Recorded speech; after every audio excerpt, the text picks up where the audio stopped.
닮고 싶은 사람, 한국을 아름답게 만든 사람들. 이찬희, 작가의 말. 창조성 모임에서 만난 솔방울의 글쓰기 제안은 뜻밖의 행운이었습니다. 준비되지 않았다는 사실을 알았지만 저는 덥석 그 행운을 잡았습니다. 그리고 여러분에게 어떤 사람들을 소개하면 좋을지 열심히 찾았습니다. 준비하는 동안 소개하고 싶은 사람들이 몇 번 바뀌었습니다. 이 책에 소개된 사람들은 대부분 1900년을 전후하여 우리나라와 인연을 맺은 사람들입니다. 태어난 나라와 자라온 환경, 생각하는 것들은 달랐지만 우리나라에 와서 우리나라 사람들에게 자신이 가진 것들을 나누었습니다. 그들은 자신을 위한 삶보다 다른 사람들과 함께 나누며 사는 삶을 선택했습니다. 사람에게는 부모나 학습이나 사회적인 영향 등에 의해 만들어지는 여러 가지 것들이 있습니다. 자기도 모르게 품게 되는 소망이나 꿈도 그런 종류의 것이라 생각합니다. 일찍부터 자신의 소망과 꿈을 찾아 물과 걸음을 주는 사람이 있습니다. 어떤 때는 알지 못했던 소망이나 꿈의 뿌리에 잘 맞는 영향이 공급되었을 때 그것들이 걷잡을 수 없이 자라기도 하는 법입니다. 여러분은 어떤 사람이 되어 어떤 삶을 살고 싶은가요? 저는 이 책을 읽는 여러분이 세상이 좋은 본보기가 되는 사람이면 좋겠습니다.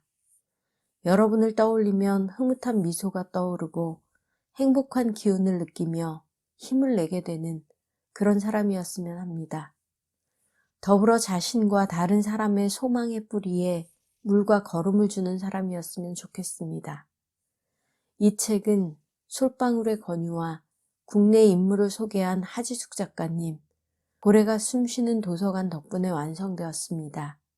시작부터 마지막까지 길을 만들어주신 주님과 날마다 기도하시는 어머니, 수많은 도움의 손길에 감사드립니다. 여성 의사를 만든 로제타 샤우드 홀, 새로운 길. 라 루제타는 1865년 9월 19일에 태어났다. 자라면서 척추에 이상이 있다는 걸 알게 되었다. 몇 차례나 수술을 받았다. 20살이 넘도록 몸은 완전히 회복되지 않았다. 그럼에도 학교를 졸업하고 체스넛 리치 학교의 선생이 되어 아이들을 가르치게 되었다. 가르치는 일은 소중하고 보람된 일이었다. 나는 항상 내가 살 수 있도록 도와준 사람들의 손길을 느꼈다. 늘 감사했고 언젠가 갚아야 한다고 생각했었다. 막연한 생각이었다. 1884년 어느 날 길에서 연설하는 메리 라이언을 만나게 되었다. 여성들을 위해 마운트 홀 요크 신학교를 설립한 사람이라고 했다. 그녀의 연설은 나뿐 아니라 많은 사람들의 발걸음을 잡아두고 있었다. 그녀는 소리치고 있었다. 만일 당신이 인류를 위해 봉사하고자 한다면 아무도 가지 않으려 하는 곳에서 아무도 하려 하지 않는 일을 하세요. 그녀의 말이 메마른 땅의 단비처럼 내 마음에 스며들었다. 그날 밤 어머니에게 이야기했다. 어머니, 저도 다른 사람들을 도우며 살고 싶어요. 제가 먼 나라에 가도 응원해 주실 거죠? 오, 루제타, 쉽지 않은 길이지만 내가 결심했다면 그건 내 길이 될 거야. 어디서든 너를 사랑하고 응원하마. 어머니는 대인 손가락을 치료하던 때의 눈빛으로 나를 바라보고 숨막히도록 꼭 안아주었다. 다음 날부터 나는 해외 봉사에 대해 알아보았다. 마음으로는 당장 무엇이든 할 수 있을 것 같았다. 교사니까 글을 모르는 사람을 가르치는 일로 해외 봉사에 참여할 수도 있었다. 하지만 어찌된 일인지 조금씩 어긋났다. 몇 번의 어긋남이 계속되자 이것이 내 길이 아닐지도 모르겠다는 생각이 들었다. 그때 누군가 먼 나라에선 의사가 필요하다는 이야기를 해주었다. 나는 교사를 그만두고 펜실베니아 여자의과대학에 입학하기 위해 공부를 시작했다. 이 대학은 미국에서 처음으로 여성의 입학을 허용한 학교다. 나는 1886년 펜실베니아 여자의과대학에 입학해 1889년 3월 졸업했다. 졸업 후 뉴욕 메디슨과 빈민촌 병원에 근무하며 훈련을 받게 되었다. 훈련을 마치면 조선으로 가서 봉사하기로 했다. 어릴 때 몇 번의 수술을 경험한 나는 자주 아팠고 자주 지쳤다. 허약한 체력 때문에 의사 일을 제대로 할 수 있을지 걱정되기도 했다. 뉴욕 메디슨과 빈민촌 병원에서 윌리엄 제임스 홀 박사를 처음 만났다. 그는 캐나다 출신으로 나의 상사였고 훈련을 마치면 중국으로 가기로 되어 있었다. 우리는 만나는 순간부터 서로에게 좋은 감정을 느꼈고 바쁜 중에도 가끔 식사나 산책을 함께 했다. 크리스마스 저녁에 저녁 식사를 마치고 함께 산책할 때 윌리엄 홀 박사가 말했다. 로제타, 당신을 처음 본 순간 사랑에 빠지고 말았소. 나와 결혼해 주겠소? 윌리엄, 아직 생각해 본 적 없는 일이에요. 요즘 조선에서 할 일에 대해 생각하는 것으로도 정신없이 바쁘답니다. 누구보다 윌리엄이 제 사정과 꿈 잘 아시잖아요. 알고 있어. 하지만 언제까지나 당신과 함께하고 싶소. 결혼이 어렵다면 약혼이라도 합시다. 나는 기다릴 수 있어. 윌리엄의 청혼은 계속되었다. 시간이 흘러도 그는 변함없이 나를 사랑해 주었고 존중해 주었다. 나는 그의 변함없음이 마음에 들었다. 내가 조선으로 떠나기 전인 1889년 8월, 우리는 결혼을 약속했다. 먼 나라에서의 의료봉사나 결혼은 계획에 없었던 일이다. 그건 어느 날 우연처럼 찾아왔으나 마치 준비한 것처럼 잘 진행되었다. 앞으로도 내 뜻, 내 생각과 다른 무수한 길들이 나를 안내할지 모를 일이다. 그때도 나는 묵묵히 그 길을 걸어갈 것이다. 그 길이 나도 모르게 준비된 내 길이란 생각이 들었기 때문이다. 만남은 이어지고 1890년 10월 13일 나는 메타 하워드 의사 후임으로 조선의 제물포에 도착했다. 도착한 다음 날부터 환자를 돌봤다. 나는 잘 적응했고 모든 것이 감사했다. 조선의 온돌방은 전체가 침대였다. 환자가 밖으로 나올 필요가 없어 편하고 청결 유지도 쉽고 경제적이었다. 조선에 도착한 지 한 달쯤 지나 나는 조선 최초 여성병원인 보구여관의 책임자가 되었다. 책임자라고 모든 일에 나설 필요는 없었다. 각자 일하는 방법이 달랐고 나는 그것을 관찰한 뒤 좀 더 나은 방식을 제안하면 되었다.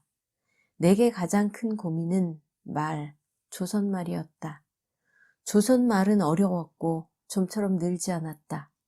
배운 내용을 복습해도 배운 것보다 더 많이 잊어버렸다. 날마다 돌봐야 하는 환자가 늘어나 공부할 시간이 없다는 핑계도 있었다. 하지만 순간순간 나는 괴로웠다. 내가 조선말을 잘하지도 알아듣지도 못하니 내 치료엔 늘 통역이 필요했다. 다른 사람의 짐이 되고 있는 거였다. 조선 이름이 김점동인 에스더는 13살이었는데 영어를 참 잘했다. 10살부터 배운 영어라 했다. 병원 일손이 부족하여 수술할 때 도움을 받곤 했는데 가르친 걸 잊지 않았고 다음 일이 무엇인지도 헤아렸다. 조선에선 여성이 다른 사람, 특히 남성에게 몸을 보이고 만지게 하는 건 예의에 어긋나는 일이었다. 그래서 병에 걸려도 아픈 부위를 남성 의사에게 보이고 치료받길 꺼렸다. 여성 의사에게 치료받으려는 여성 환자들이 많았지만 여성 의사가 몇 명 없었다. 나는 에스더가 의사가 되면 참 좋겠다는 생각을 했다. 공부를 가르쳐 주겠다며 배우겠냐고 물었다. 에스더는 피를 보고 살을 째는 의사 일이 싫다고 고개를 절레절레 흔들었다. 에스더는 억지로라도 공부시키고 싶을 만큼 참 탐나는 학생이었다. 시간은 손바닥 쥐집듯 순식간에 흘러갔다. 조선에서 크리스마스를 보내고 새해를 맞았다. 나는 문득문득 외로웠다. 가족과 친구들, 의사인 윌리엄의 편지는 기쁨의 선물이었다. 나는 받은 편지들을 아주 빠르게 읽고 반복해서 읽었다. 그리고 조선에서의 생활과 나의 감정, 주변 사람들과의 관계, 내가 하는 일에 대해 썼다. 조금씩 늘어가는 조선말 때문에 내가 얼마나 안심하고 있는지, 치료받은 환자들이 전해주는 선물들이 얼마나 감동적인지, 조선의 자연이 얼마나 매력적인지도 빼놓지 않았다. 1891년 12월경 중국으로 가기로 했던 윌리엄이 내가 있는 조선으로 온다는 뜻밖의 소식을 주었다. 오랫동안 못 볼 줄 알았던 사람을 만나게 되다니 생각만으로도 설레었다. 그리고 1891년 12월 기다리던 윌리엄이 조선에 도착했다.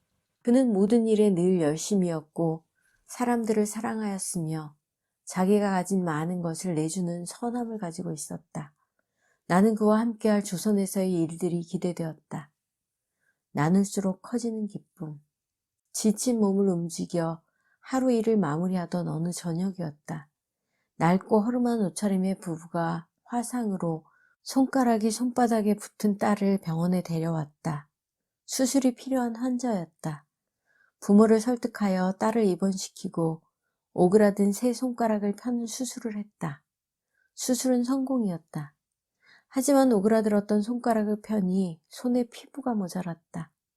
다른 부위의 피부를 떼어다 흉터 부위에 옮기는 피부 이식 수술이 필요했다. 손가락은 펴졌습니다만 손다운 손이 되려면 손가락에 피부가 있어야 합니다. 피부가 많이 필요합니다.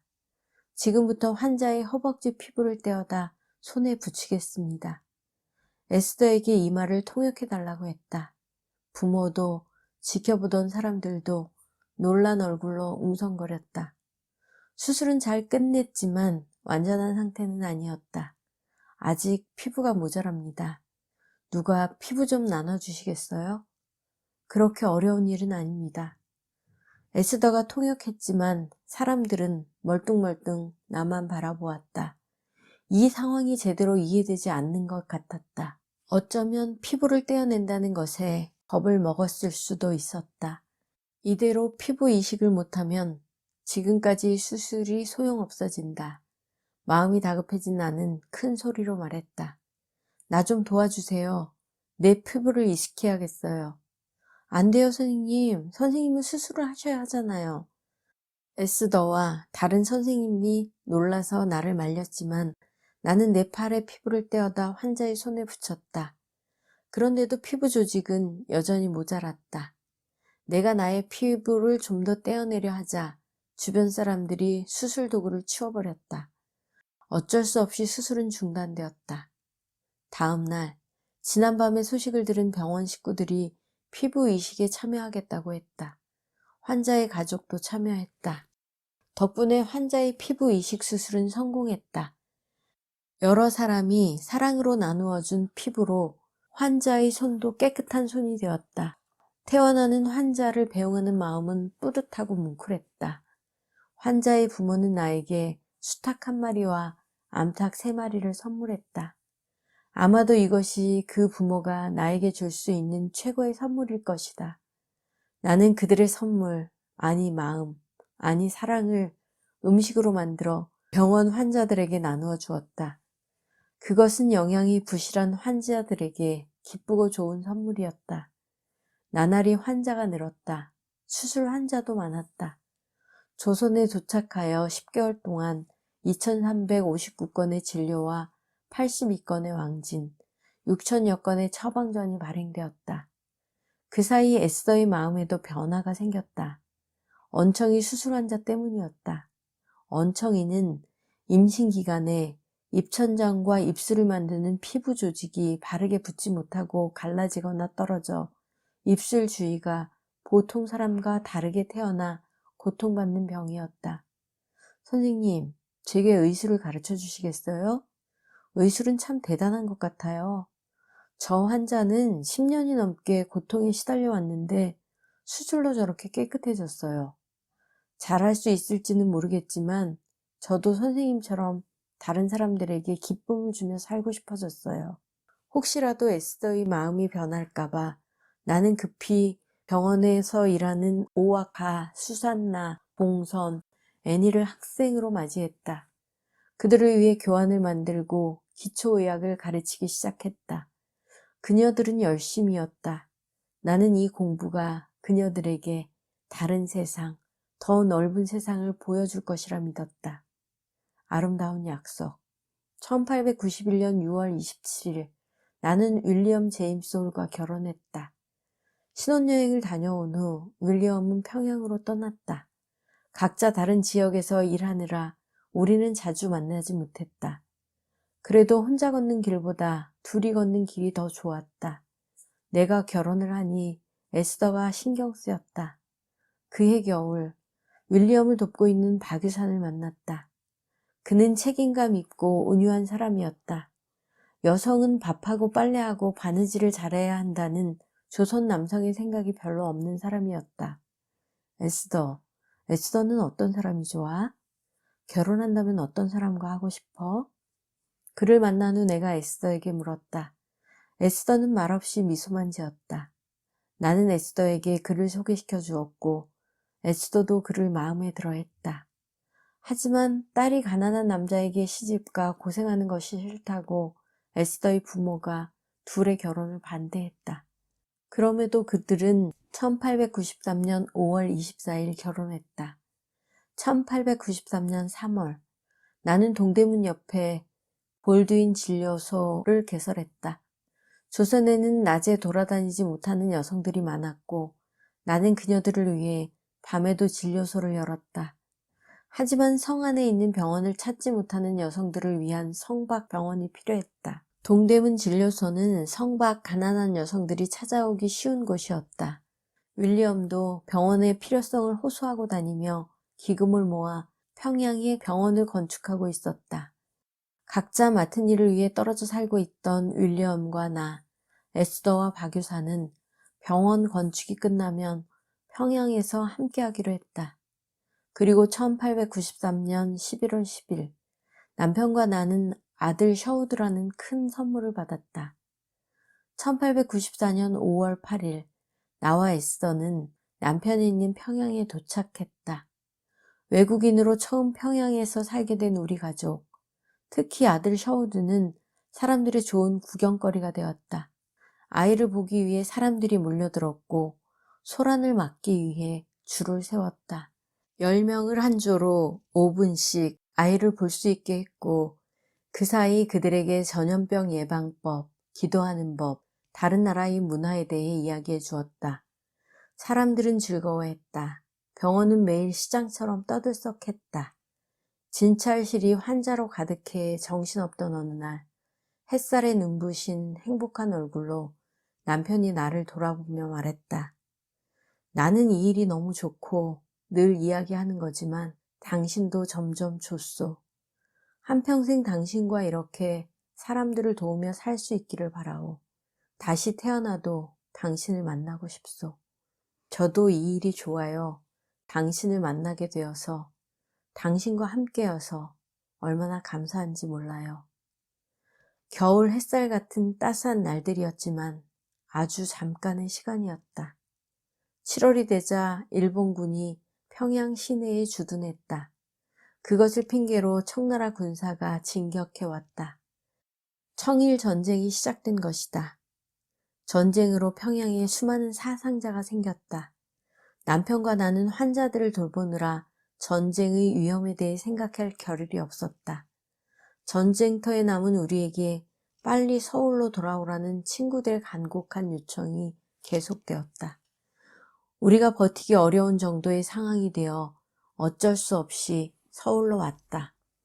전쟁이 조금 잠잠해졌다는 소식을 들었다.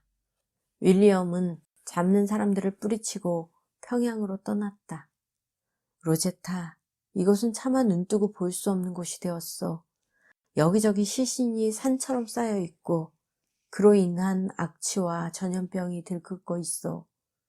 부상자가 많은데 돌보는 손길이 없어. 나는 당분간 이곳을 떠나기 힘들 것 같소. 이 편지가 언제쯤 당신 손에 가게 될지 알 수 없지만 내 걱정은 조금만 하면 좋겠어. 윌리엄의 짧은 편지를 받았다. 그리고 며칠 뒤 윌리엄이 장티푸스에 감염되었다는 소식을 들었다.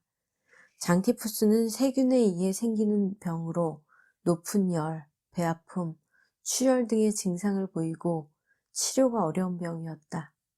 결국 윌리엄은 깨어나지 못했다. 1894년 11월 24일 그의 나이 35이었다. 윌리엄이 없는 세상을 상상할 수 없었기 때문에 슬픈 줄도 몰랐다. 하지만 나는 혼자가 아니었다. 마냥 신나서 뛰어다니는 셔우드와 7개월째를 맞고 있는 둘째 아이를 임신하고 있었고 에스더 부부가 있었다. 에스더, 나와 미국에 가지 않을래? 지금 내겐 휴식이 필요한 것 같아. 치료도 받아야 해서 잠시 고향에 갈 건데 함께 가서 정식으로 의학 공부를 하면 어때? 에스더가 함께 해준다면 나도 셔우드도 덜 외로울 것 같아. 1894년 12월 10일 나와 셔우드, 에스더 부부는 주선을 떠났다. 짧은 시간 동안 많은 것이 변했다. 무엇보다 내가 변했다. 나는 좀 더 담대해졌다. 나를 향한 사람들의 사랑의 깊이와 넓이와 높이를 헤아릴 수 있게 되었다. 나는 다시 조선으로 돌아올 것이고 처음 하고자 했던 일들을 할 것이다. 시작은 작은 것이었으나 1895년 1월 14일 우리는 고향 리버티에 도착했다. 나흘 후 나는 딸 에더스를 낳았다. 나와 함께 도착한 에스더 부부는 리버티 공립학교에 입학했다. 미국에 오면서 점동은 남편 성을 따라 박에스더가 되었다. 9월이 되자 에스더는 병원에 취직해 생활비를 벌면서 라틴어와 물리학, 수학 등을 공부했다. 될 때까지 하는 노력과 끈기, 좀 더 나은 방법을 찾아 행하는 에스더의 지혜로움은 날마다 내게 새로운 삶을 가르쳐 주었다. 1896년 10월에 에스더는 볼티모어 여자의과대학에 입학했다. 에스더가 공부에만 신경 쓰도록 남편 박유산이 자기 공부를 포기하고 생활비를 벌었다. 쉬운 결정이 아니었을 것이다. 그럼에도 그는 다른 사람들과 다른 선택을 했다. 1897년 2월 나는 고향 친인척과 선배들, 지인들이 윌리엄을 기억하며 준 후원금을 조선에 보냈다. 그리고 그 돈으로 평양에 윌리엄을 기념하는 기홀병원이 세워졌다는 소식을 들었다. 나는 다시 조선으로 가야겠다는 생각을 하고 있었다. 그건 나 자신과의 약속이며 윌리엄과의 약속이기도 했다. 두 아이 때문에 망설임이 생겼지만 아이들 때문에 가야 할 길이기도 했다. 나는 1896년 9월부터 시작한 국제의료선교사회에서의 활동을 정리하고 조선으로 돌아왔다. 1897년 11월 10일이었다. 돌아온 후 나는 동대문 병원에서 활동했다. 윌리엄과 함께였던 평양으로 가고 싶어 1895년 5월 평양으로 자리를 옮겼다. 그때 조선은 위생 상태가 엉망이어서 각종 세균이 돌아다녔다. 물이 바뀌어서 그런지 나와 아이들도 계속 설사하는 이질에 걸렸다. 며칠 동안 먹지도 못하고 설사를 너무 해서 탈진 상태가 되었다. 얼마 후 나와 셔우드는 조금씩 기운을 차렸지만 에더스는 끝내 일어나지 못했다. 에더스의 세 번째 생일 축하 파티가 끝난 지 얼마 되지 않은 때였다.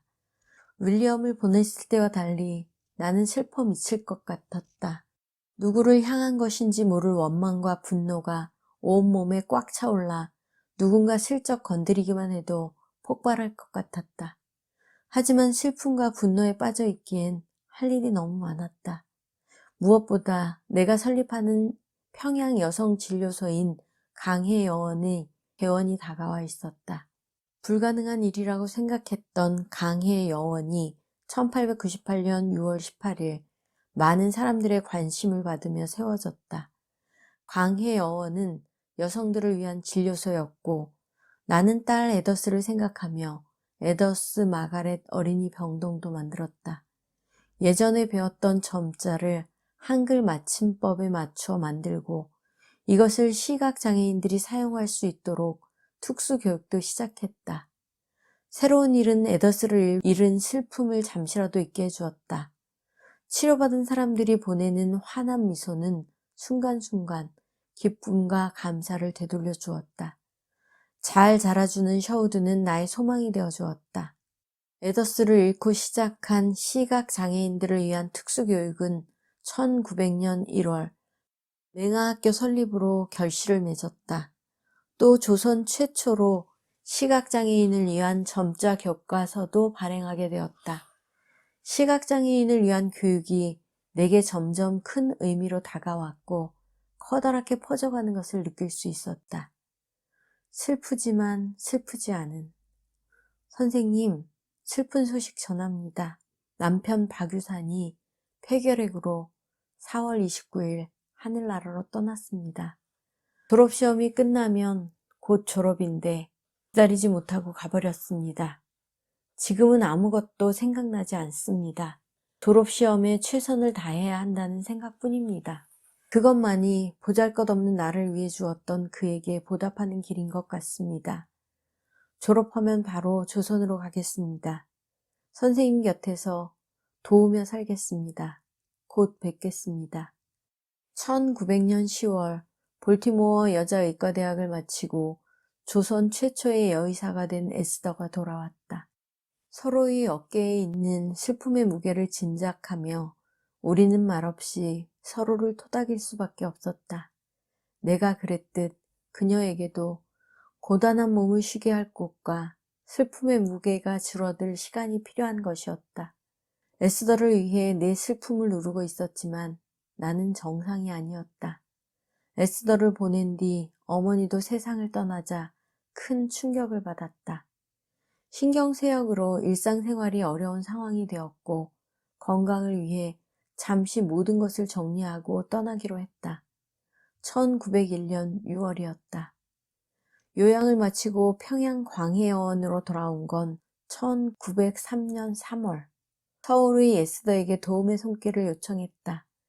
에스더는 기다렸다는 듯 내게로 와주었다. 에스더는 남성 의사들이 진료를 꺼리는 여성 환자들을 위해 황해도와 평안도 일대를 순회했다. 그녀는 잠시도 쉬지 않았다. 10개월 동안 3,000명 이상의 환자를 치료하는 성과를 내었다. 그녀의 활약은 내가 보기에도 눈부셨다. 그녀는 나보다 훨씬 뛰어난 의사가 될 것이었다. 에스더, 너무 무리하면 안 돼. 먼저 내 건강을 챙겨야지. 내가 건강해야 더 많은 환자들을 치료할 수 있어. 오늘은 그만하고 얼른 쉬어. 내일을 위해 이제 쉬자. 선생님, 전 하루하루 최선을 다하고 싶어요. 언제 어디서 무엇을 하든 다른 사람들을 먼저 생각하려고 해요. 그건 제가 남편에게 진 빚을 갚는 방법입니다. 그는 저를 위해 모든 것을 주고 떠났어요. 가능하다면 저도 그런 삶을 살고 싶습니다. 일에 대한 열정으로 에스더의 몸이 눈에 띄게 나빠져가고 있었다. 내가 이야기했지만 그녀에겐 손에서 놓지 못하는 중요한 일들이 너무 많았다. 환자가 끊임없이 찾아왔고 화재로 터버린 광해원 건물도 다시 세워야 했다. 청각장애 등으로 말하지 못하는 사람들을 위한 학교도 필요했다. 우리는 평양 농아학교를 세웠다. 우리는 우리가 최선이라 생각하는 것들을 위해 한 발자국씩 나아가려 했다. 하지만 몸이 더 이상 견디지 못했다. 폐결핵으로 시름시름 앓던 에스더가 세상을 떠났다. 1910년 4월 13일이었다. 먹물 같은 어둠이 내 삶 전체를 감싸고 있는 느낌이었다. 흐르는 시간, 세월은 그래도 나를 살게 했다. 내가 할 일은 에스더 같은 여성 의사를 만드는 일이었다. 1912년 2월부터 강해여원에서 여성의학 강습반을 운영했고 1914년 8월 여학생 제자 3명을 국립의학교에 입학시킬 수 있었다. 병원에서 일하는 사람들에게도 차근차근 일의 순서와 단계에 맞춰 의학교육을 진행했다. 보통의 여성들을 대상으로도 기초교육을 했고 이때는 교육받은 병원 사람들을 보냈다. 1917년 서울의 동대문 부인병원에서 도와달라는 연락을 받았다. 평양 광해원과 여러 학교는 이제 안정이 되어 내 손이 많이 필요하지 않았다. 나는 서울로 자리를 옮겼다. 여성 의사 교육을 좀 더 잘해보고 싶은 욕심이 있었기 때문이다. 동대문 병원에서 일하면서 나는 인천 기독교병원, 인천 간호보건대학 설립에 참여했다. 여성을 위한 의료, 여성에게 의료 교육을 하는 것, 이것이 내가 할 수 있는 최고의 일이었다. 40년이 넘도록 이 땅에서 내가 한 그 일들이 작은 디딤돌이라도 되었으면 좋겠다.